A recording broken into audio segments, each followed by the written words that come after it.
Perfect. Thank you.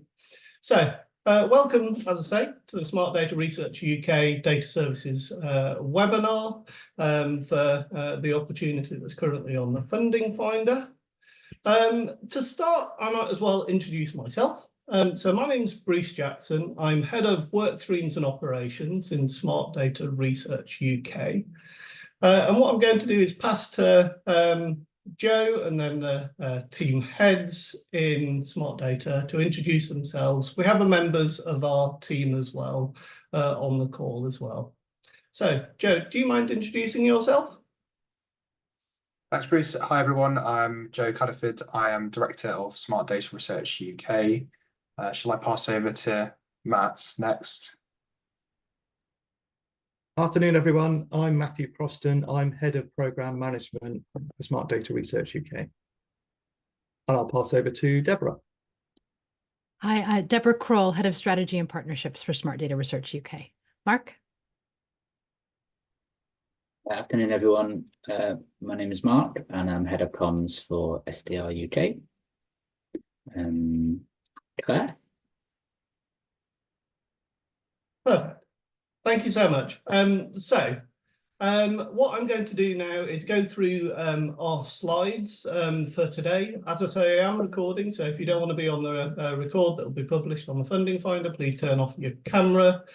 And there's going to be a little bit of faffing about while I just get this sorted, so please do bear with me.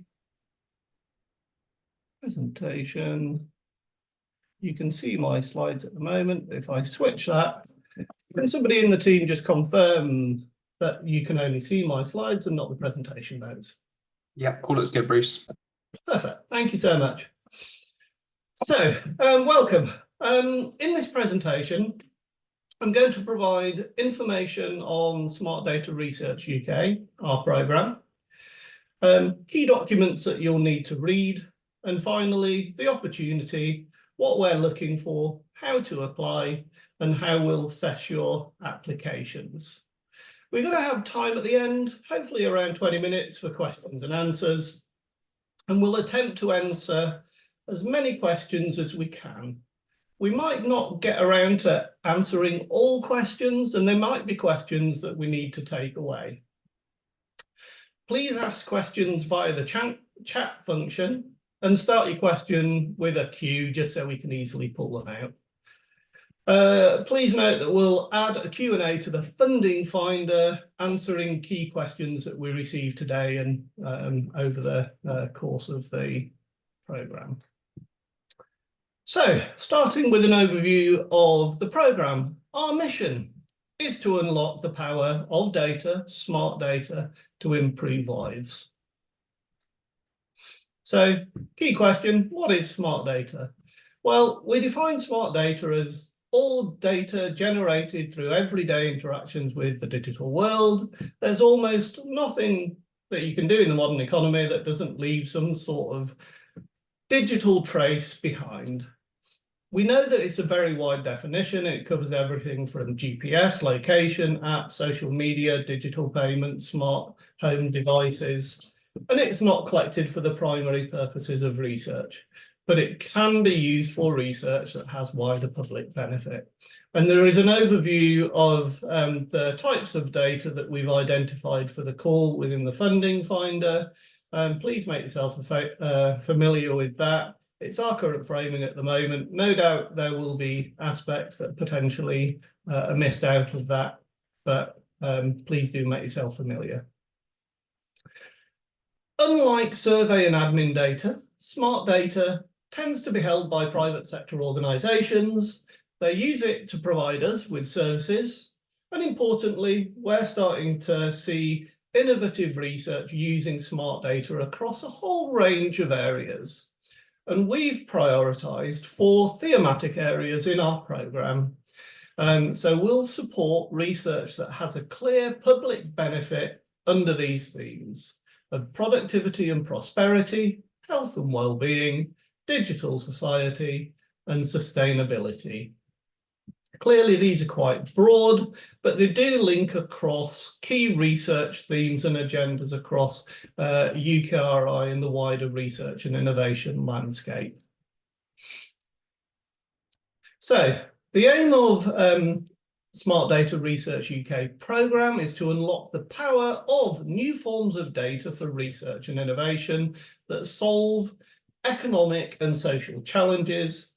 And our programme objectives set out how we will do this by providing secure data access, safeguarding public trust, building capability for cutting edge research. And clearly all of that is towards having a real social and economic benefit and impact for UK PLC. So we will invest £59 million in SDR UK over 7 years from 2022 to 2029.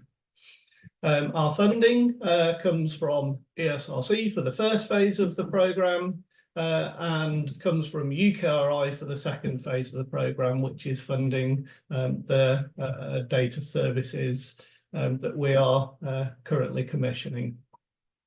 Now, the main part of our funding is for new data services, is obviously the focus of this call.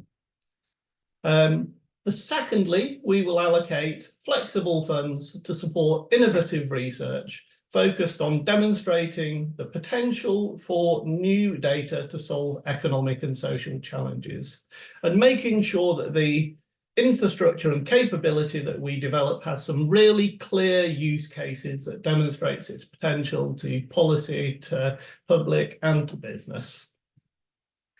Crucially, we will embark on a significant programme of public engagement.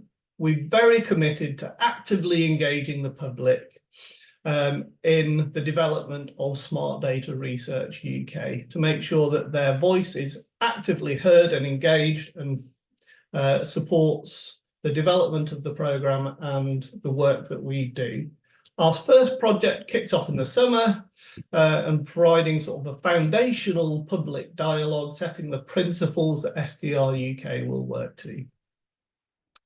Finally, we have established a central hub in ESRC, which will provide leadership, coordination, undertaking activities, including coordination of the data services, outreach and partnerships, communications and public engagement, leading security, ethics and legal advice for the programme, investing in capability and uptake, and supporting the management and reporting requirements for SDR UK.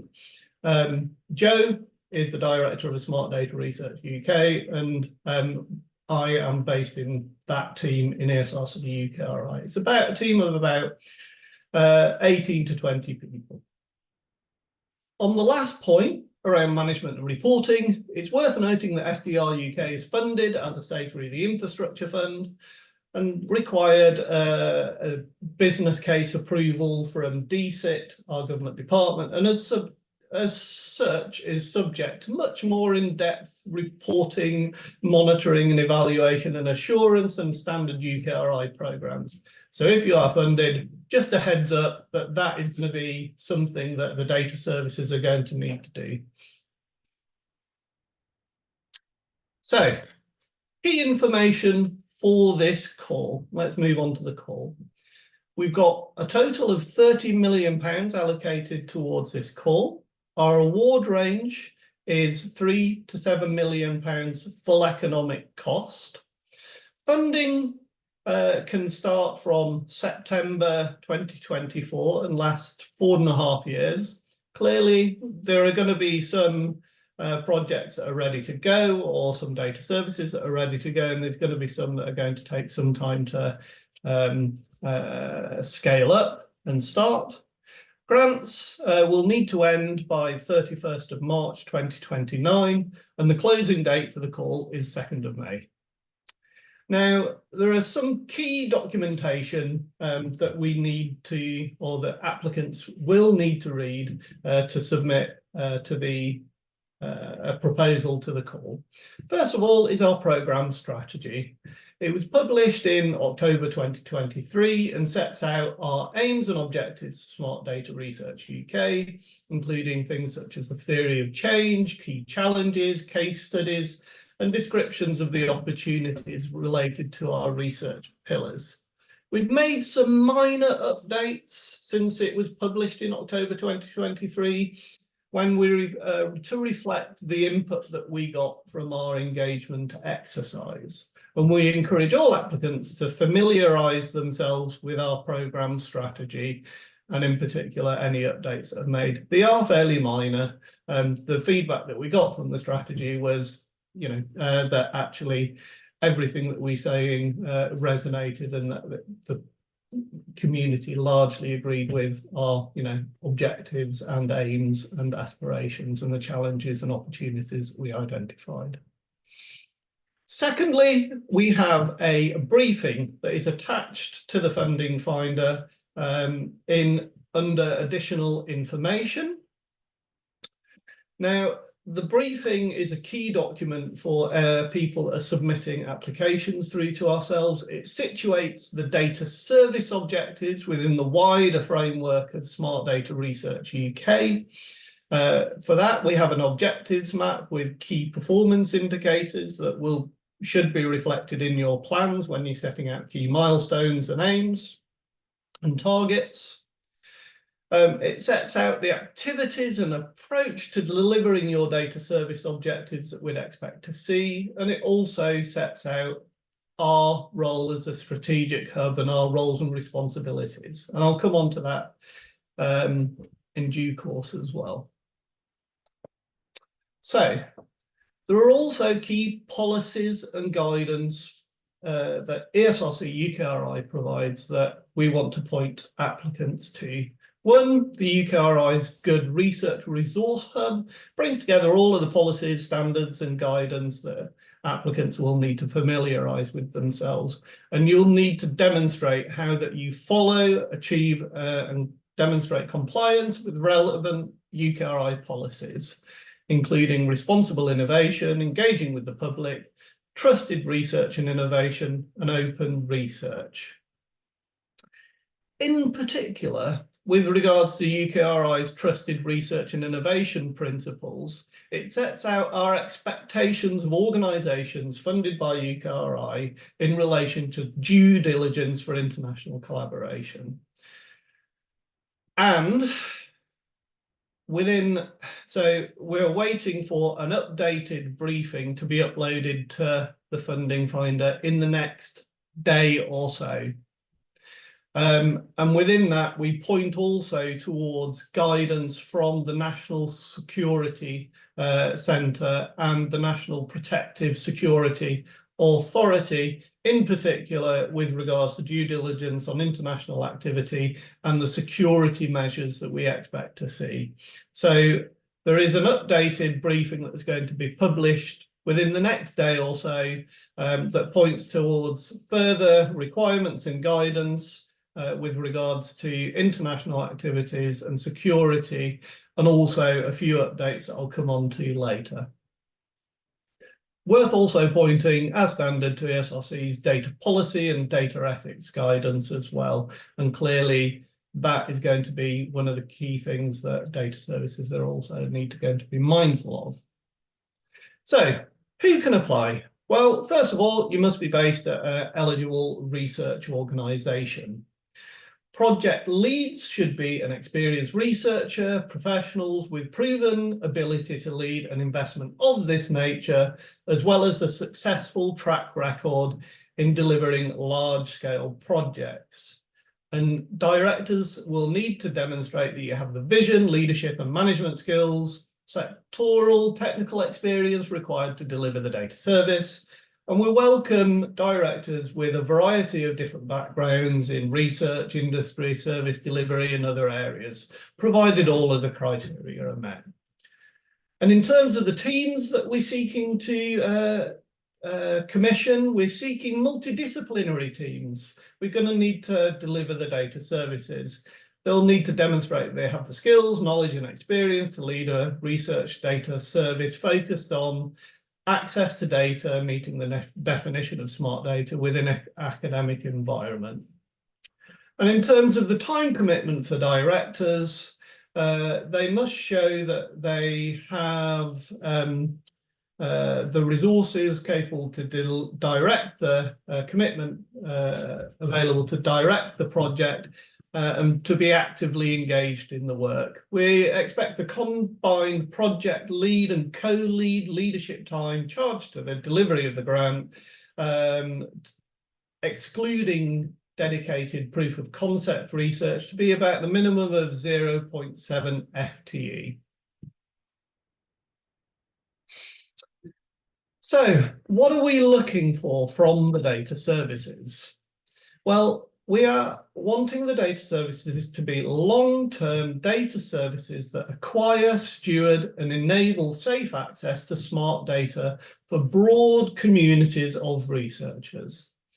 And the data services, to do this, will need to build long-term data partnerships with data owners, demonstrate the potential of smart data, and provide the technical infrastructure governance and user support to deliver a data service. Each data service and each application will need to develop a strong and clear value proposition that sets out the primary category of smart data they will acquire and steward. And secondly, the core research theme or themes that their service will support, aligned to the Smart Data Research UK pillars that I outlined earlier. In setting out that value proposition for your data service, you should present clear evidence of the current and ongoing demand for the data service on the part of researchers, clear use cases for how the data service will meet the needs of users and enable real-world impact. Now, consider this question carefully. What is the unique value proposition that your service offers? We're not looking for proposals that attempt to cover every single type of data for every single possible use case. We want a portfolio of differentiated services, each covering different parts of the landscape. There will be overlaps, but for the most part, we want them to be covering different parts of the landscape. And applicants should therefore think about where your institutional or team strength lies, in which industries are you able to work best, and which research teams will add most value.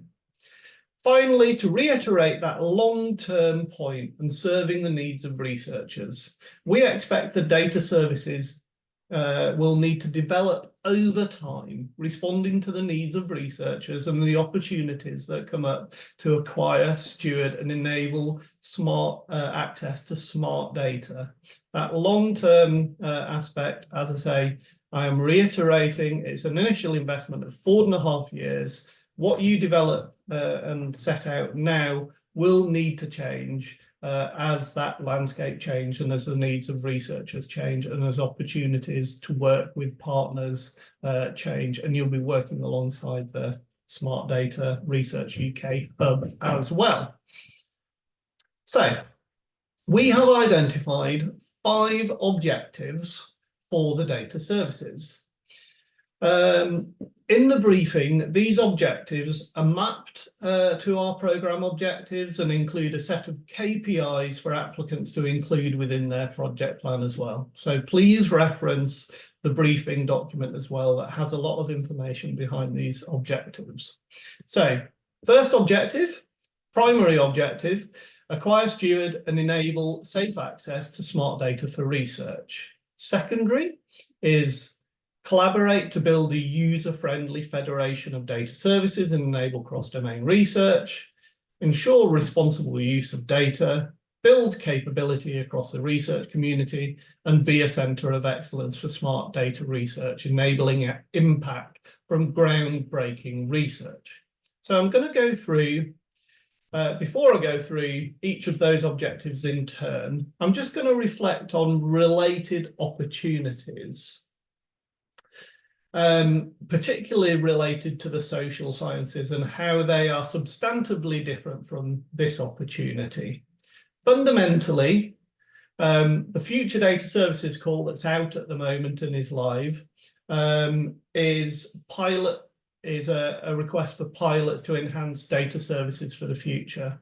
There is also a transformation or transforming data collections infrastructure for social science call that's out at the moment that is 12-month scoping projects.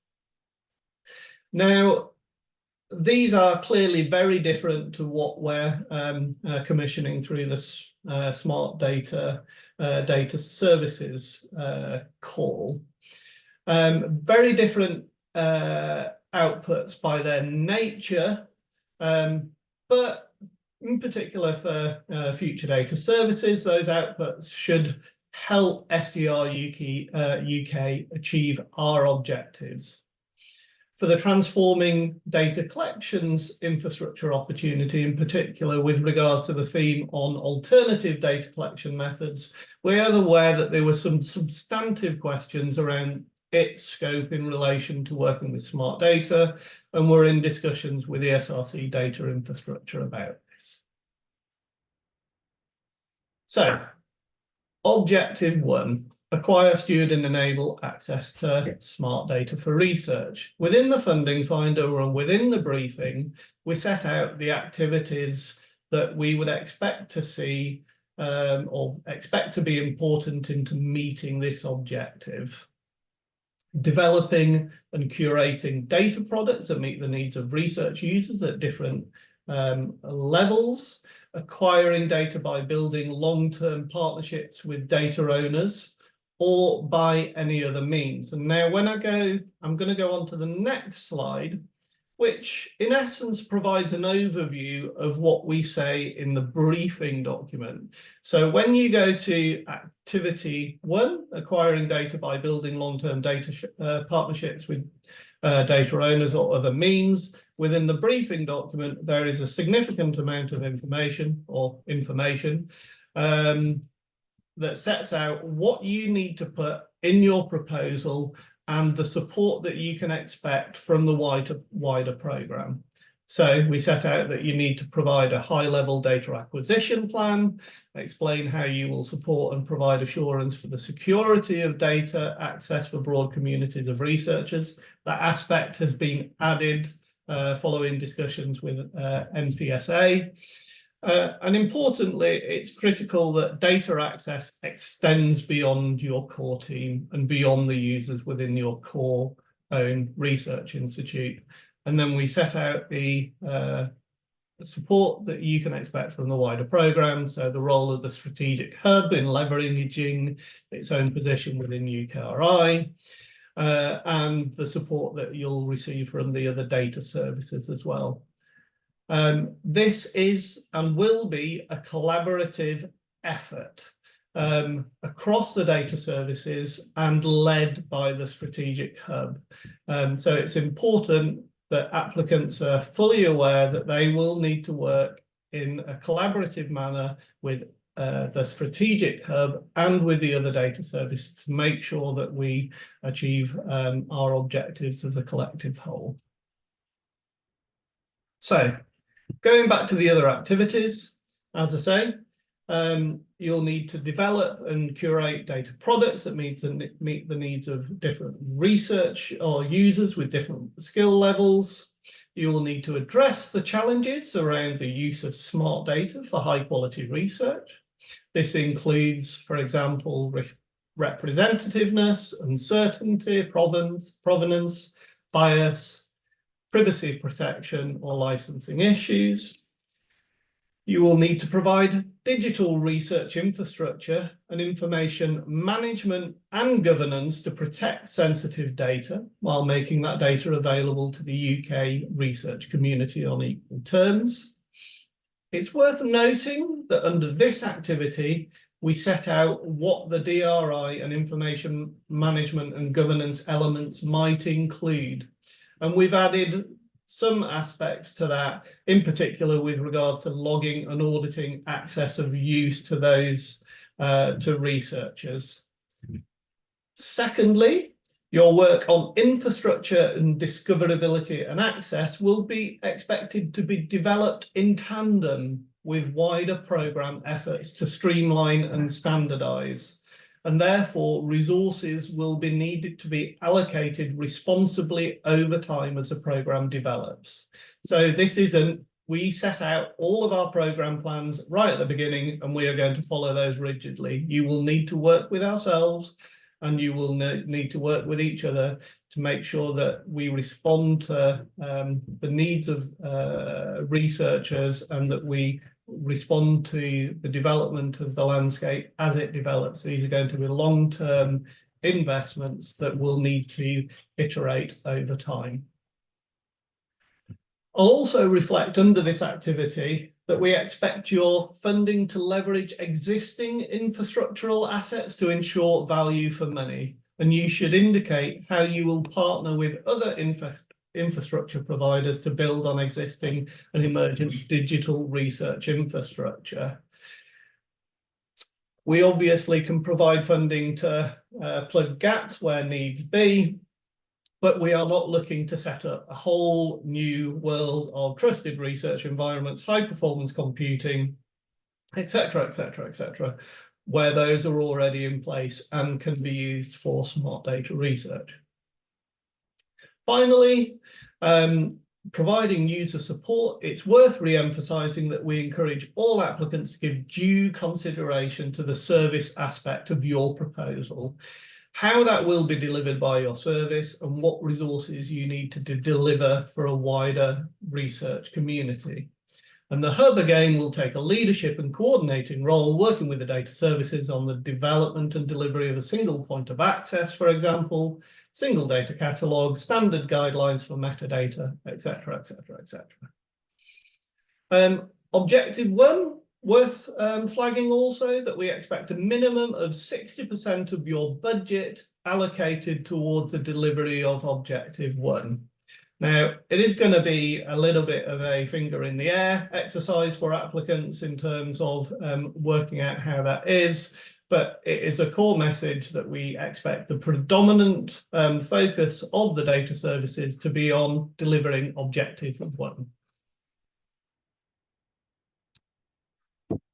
Objective 2 is around collaborating to build a user-friendly federation of data services and enabling cross-domain research. And again, the strategic hub will take a coordinating role, working with the data services, and will work in an iterative way to encourage the creation of a user-friendly landscape that enables cross-domain research. And activities will focus on at the programme level of coordinating activity or contributing towards the streamlining of processes, products and services in SDR UK, collaborating with data services beyond SDR UK, and again, supporting the implementation of steps to develop that next generation of digital research infrastructure. Objective 3 is around focusing on ensuring the responsible use of data with activities including the protecting of sensitive data, controlling and processing data in an ethical manner, and seeking and taking account of public views to maintain public trust, working in partnership with SDR UK and that wider landscape as well. Your proposal should describe your approach to identifying and protecting sensitive data and assuring that it is controlled and processed in a security-minded and ethical and legally compliant manner. This is something that has been added to the briefing and again will be obviously a requirement for the data services. You should include or consider all aspects of delivery, including, for example, acquiring data and making it research ready, maintaining the digital research infrastructure, providing researcher access through authenticated auditable access control mechanisms, and where applicable, mechanisms for implementing and maintaining federated access and control. In terms of what you can expect from the wider programme, the Strategic Hub has allocated funding to provide the data services with ethical and legal advice related to novel smart data related legal and ethical challenges, which we'll commission in 24-25. Our activities won't replace the legal and ethical requirements and the advice of your institution, and the Hub will maintain awareness of the diversity of data included in the programme and will take a pragmatic approach towards harmonisation. We'll also lead a programme of public involvement and engagement. Public engagement is essential for the success of Smart Data Research UK, and we're committed to building public trust and support through a variety of different activities, including public engagement and involvement, legal and ethical advice, and foundational public dialogue project.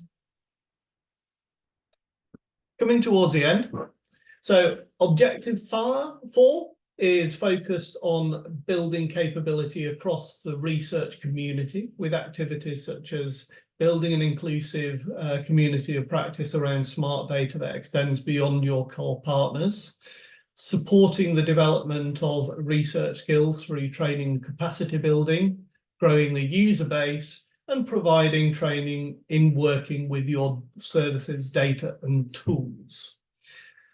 When setting out the training, relationship and building and networking activities to be delivered by your data service, you should also consider how you will work with and connect to and complement other training and capacity building activities. You cannot be an island by yourself. You need to be connected to the wider landscape and be reflective of what's going on there. You can expect from the wider programme that we recognise that building that supply of foundational and advanced data skills is a significant challenge, going beyond the scope and resources of the SDR UK programme. The Strategic Hub will coordinate with other UKRI programmes and research funders with the aim of leveraging wider resources towards the building of smart data research capability. It's one of the advantages of having a strategic hub based in UKRI and ESRC is we can work with colleagues within UKRI and beyond to ensure that we build and support and are supported by programmes outside of our direct scope. So Objective 5, which should be a maximum of 20% of your budget, is around being a centre of excellence for smart data research and enabling impact through groundbreaking research. This includes conducting pioneering impact-focused research that demonstrates the value of data, supports the challenges in practice, thinking or capacity, and that creates a positive impact on society and the economy or environment. Providing thought leadership arising from your team's hands-on experience of working with the data, bringing researchers, policymakers and industry together to champion the use of smart data to inform policy and address societal challenges, and developing partnerships and seeking support through other funding opportunities to widen the impact of your service. And finally, it's important to note that we need to track and champion and communicate the impact of your data service and play an active role in that broader communication of activities to promote the value of what we do. So, in terms of applicant questions, we set out within the funding opportunity, these are the areas that we need to complete. Please note, there was a discrepancy between the briefing and the funding service, namely the plans within the approach section shouldn't be uploaded as a separate attachment, but should be included in the approach section, and that we're allowing for images to be uploaded so that applicants can more easily upload and describe, for example, their project plan and then embedding it in that approach section. And we've given a word count for each of the 4 plans that we need applicants to submit. In terms of assessment, the proposals will be assessed by a panel comprised of independent external members who will review your application against the assessment criteria that we set out in the funding finder and rank it along other applications. And you'll have the opportunity to respond to comments before the proposals are discussed by panel. We're envisaging that we'll conduct the interviews in July. The date may change slightly around this, and that the final panel recommendation will be made around 4 months since submitting your application. That is the end of my presentation, and I suggest that we move on to questions, which hopefully have been coming in because I can't see the chat function. So. Yeah, they have, Bruce. You want me to read them out to you, or can you access it now that you're not sharing? I can access it now that I am not sharing. So here we go.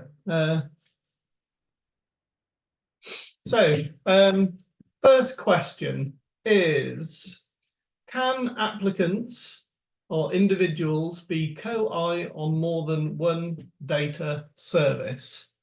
Yes, they can. We would, yeah, that is fine, and it wouldn't be outside of the rules that we've set out for this call. It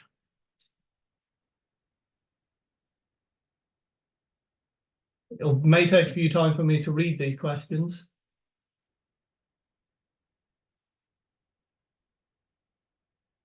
When you are submitting a question, can you please put Q at the beginning of a question, just so it makes it easier for us to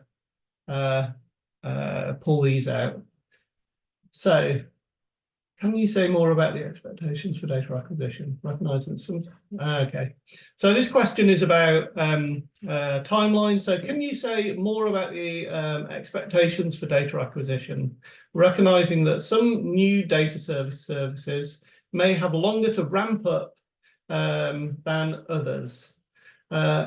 Is there a minimum baseline that you would expect teams to have from day one rather than from acquiring through year one?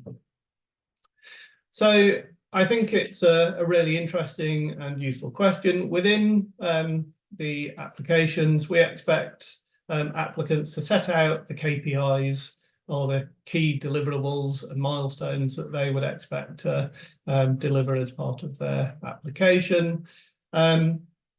And we recognise that there are some data services who are more established, and there are ones that will take time to ramp up. So we are open to proposals for new data services that will take time to establish themselves. Clearly, we have a set of key deliverables that we need to deliver as a programme, and we will take a portfolio approach in terms of assessing how that mix of proposals is funded at the beginning. But we would more than welcome fully proposals that are coming through that would be new data services and would take a little bit of time to ramp up. But we'd also like to see, for example, mitigation strategies to understand how risks to delivery might be mitigated for new data services and new partners. Does anybody else want to come in on that one? I could come in. I think you've captured it well, Bruce. I think we really know that there's a very broad scope here, and that certain teams might be working in areas that are extremely novel. So, you know, would be doing more foundational work probably in early stages. But again, it's about kind of demonstrating that there is demand for the data, policy relevance, and that you've got a plan for managing risks. Thanks, Deborah. Got a question here. Please, can you clarify whether the value propositions should be based on a primary category of data and one of the core themes, or whether it can be one or the other? So the value proposition is that we expect applicants to set out what their primary data category of data can be, and it can be more than one primary category of data as we've set out in the funding finder. And we expect applicants to say, given the data that we are focused in on, these are the thematic areas we are interested in supporting. Is that a reasonable submission? And that's right, Bruce. I was just clarifying with Nick the precise bit of the guidance, but I think I've worked it out now. And yeah, it is and rather than or. We will get that changed on the briefing document. Thanks for flagging it.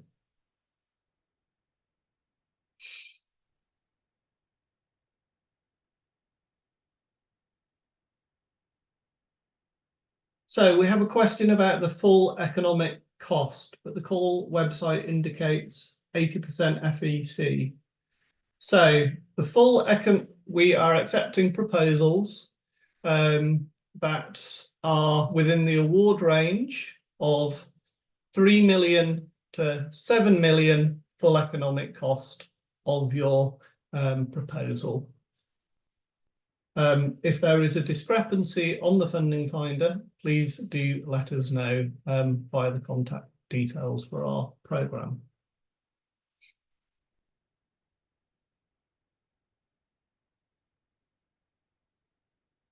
So really interesting and nice question. Would it be acceptable to have an early career researcher as one of the co-directors, provided that lead has a substantive experience required to lead the programme and support a less experienced co-director? Yes, we would really welcome earlier career researchers as co-directors.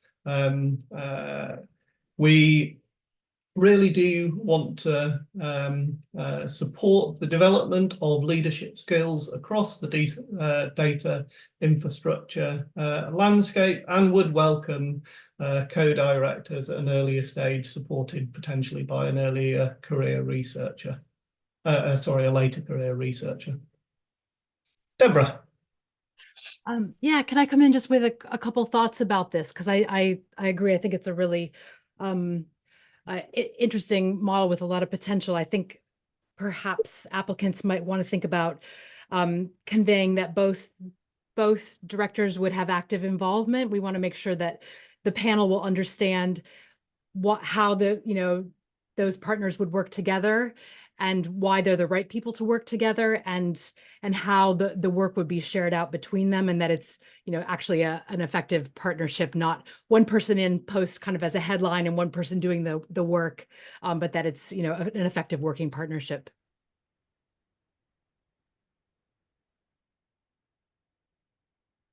Deborah, we have a question. I'm going to hand over to you if that's okay. So would you support data services that also offer non-UK data that will be of relevance to UK researchers, or do you expect only UK focused data?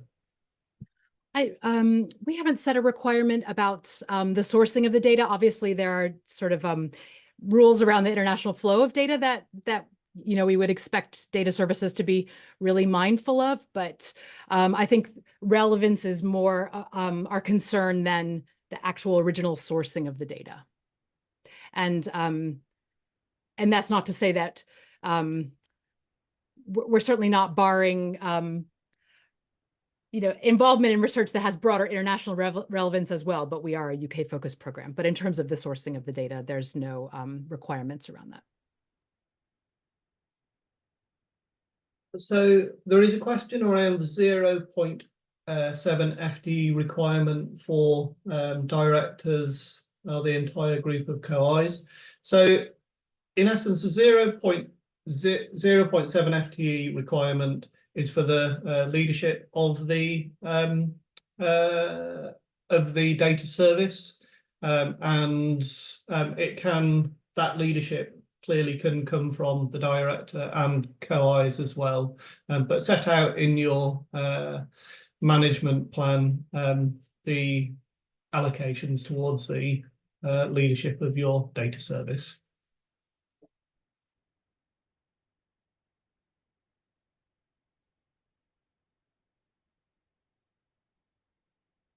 There's a question about local authorities as applicants. So to be the primary applicant, or to be the lead applicant for an application to this call, you need to be a recognised research organisation. But clearly, we accept co-Is and co-applicants from a variety of different backgrounds, including business, international policy, etc. So please have a look at our funding guidance, and if you've got any further questions, feel free to call us.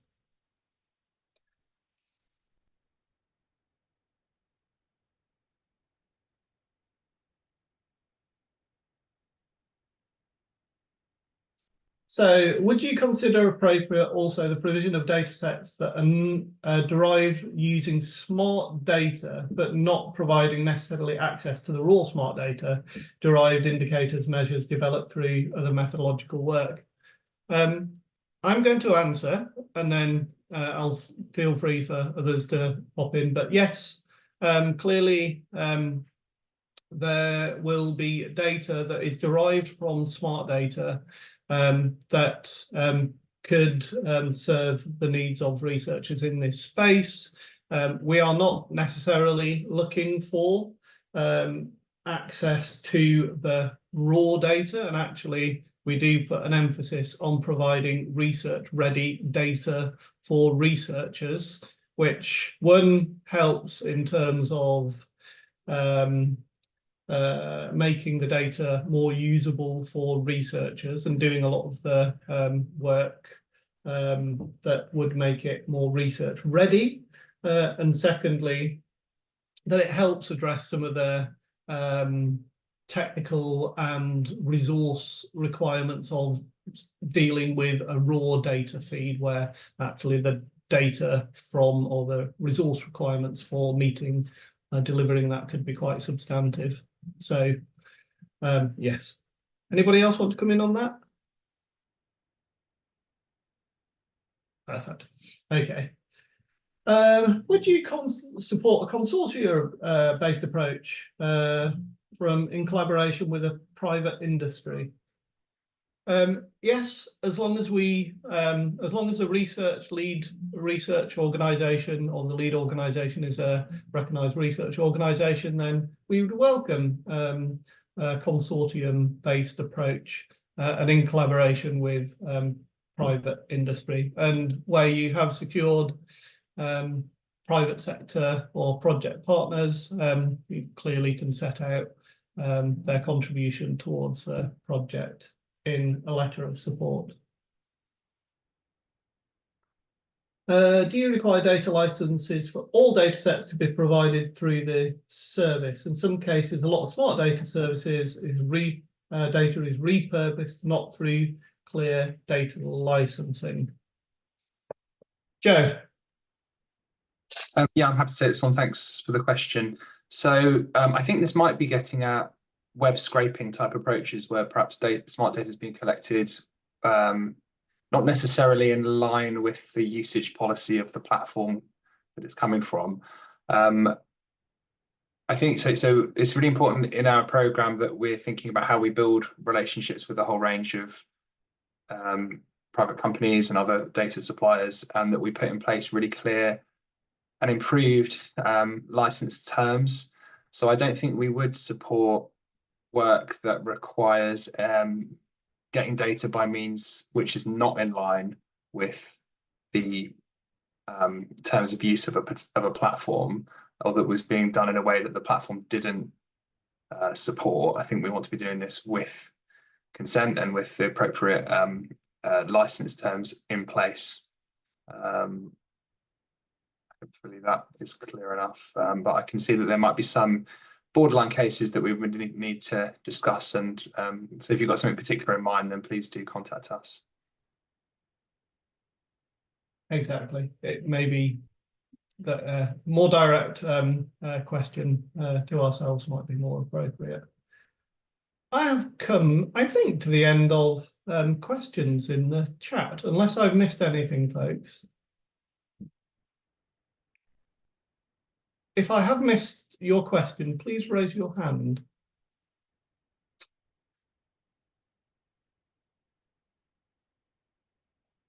Fantastic. Thank you so much for joining us. Please do get in contact with ourselves if you have questions following this webinar. We're really excited to see the proposals that come in. It's a really exciting space, and we can't wait to be either working with you as a data service or actually supporting you and your research in this space moving forward. Thank you so much for your time. It's been a pleasure. And as I say, if you've got any questions, we'd love to speak to you.